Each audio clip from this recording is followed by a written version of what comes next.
time. How do you respond to that? You're placing INEC in such a position that seems to suggest that INEC is taking, my or should I position say, is this. Adopting double standards.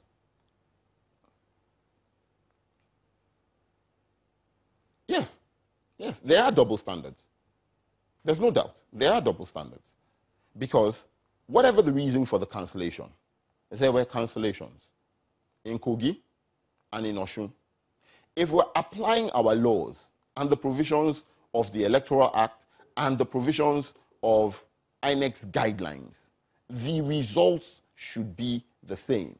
Cancellation of election in Kogi, declaration of the election inconsistent in Kogi, declaration of the election inconsistent in Osun, inconclusive in Osun. If you're unable to reach the same conclusion on both elections, there's immediately a problem. There's immediately a double standard. And I am highlighting that double standard. My party has highlighted that double standard. My principal, Dr. Saraki, who's the national leader of our party, has highlighted that double standard. It's a double standard that INEC, somebody must explain to us what the reason for the double standard is. Otherwise, it remains glaring that there's a hypocritical application of our laws. Mr. Onoja, now, to quickly clarify, again, I will have to clarify these things as, as they crop up. INEC's guidelines are not laws. They are, at best, they are subsidiary legislation. They were not ratified by the National Assembly. They were not ratified by the president. They were not signed off by the president. At best, they are subsidiary legislation. You cannot, by the use of subsidiary legislation, purport to increase, alter, or amend the requirements stipulated by the Constitution for election into the office of governor. The question, Mr. Onoja, is, let's just say the table was turned and the other party was leading. Would you be reacting the same way?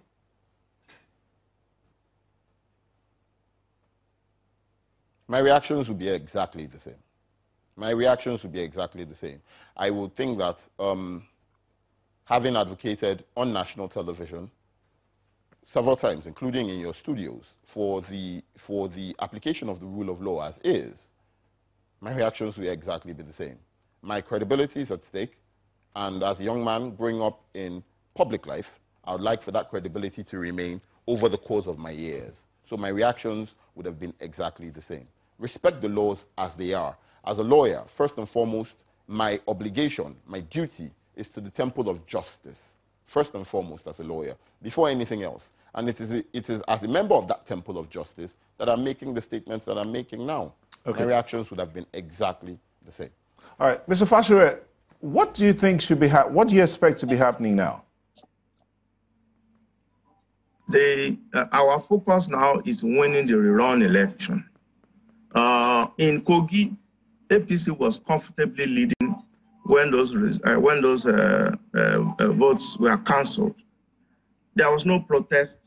We did not go out to delegitimize INEC.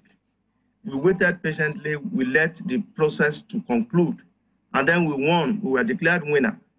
Now, this time, even those who are leading, they are afraid of going to the election. That's why they are desperately doing everything possible to delegitimize INEC and stop the rerun, because they know they are not going to win. What happened was that in some precincts, PDP was able to overwhelm the electoral process and the hard-working INEC officials, and they were able to inflate their own votes. But we are not concerned about that now. We will address that at the appropriate time. Our primary concern now is to follow due process and the rule of law. We are not going to short-circuit the rule of law. We are not going to short-circuit due process. We believe due process different from 2007 when we conducted the governorship election in Osun. We did not reclaim our mandate until almost 8 years later. We are not desperate, and we are not going to destroy the Nigerian state and its institutions as a result, in our desperate bid to become the governor of the state. No. See, Nigeria is greater than all of us. We should be building institutions and not be building our own political career.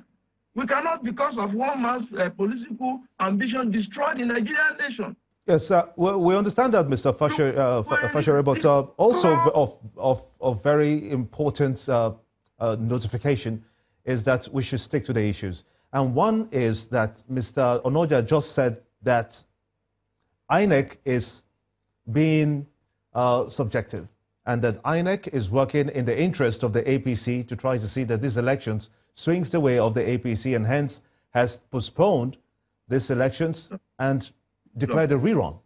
Now, how do you respond to that very particular question of INEC? Did INEC do the right thing? Look, PDP did not contest any of the results as we speak. The process of election has not been completed. What they are trying to do is to short-circuit it. All the allegation, what it wants to achieve is to short-circuit the process so that when some people are already disenfranchised, they don't want the over 4,000 Nigerians disenfranchised. They don't want their voice to count. And that itself is undemocratic, and is very shocking that Democrats want some people to be disenfranchised. Does it mean that they don't have confidence in the outcome? They don't believe they are going to pull the sufficient number? We are talking of process here. We should follow due process. We should learn to build institutions. If we don't build institutions, there is no way we can build democracy. We need democracy. Democracy has served us well because we knew what we were under dictatorship. And we should also learn to be democrats. INEC is doing its best under the circumstance. This rule was not made for Osun election alone. The rules have been applied consistently since 2010. So what are we talking about? Then they just woke up now and then they are making Osun the issue. We are the one who should even be complaining. We are not complaining. We have faith and confidence in the process that we are going to be victorious on Thursday. Mark my word, go and write it down. We are going to win. We are winning big on Thursday, and our candidate will be declared the winner. I can assure you of that. Okay, I think that's a good place to let it go. The lines are already breaking. But I must thank you, Mr. Shola Fasure, the media advisor to the governor of Osun State, who joined us via Skype from Osogbo. And also from our Abuja studio, Ilem Mona Onoja, the legal practitioner and member of the PDP. Well, we'll be back with another different perspective to issues on the political space. Join us again.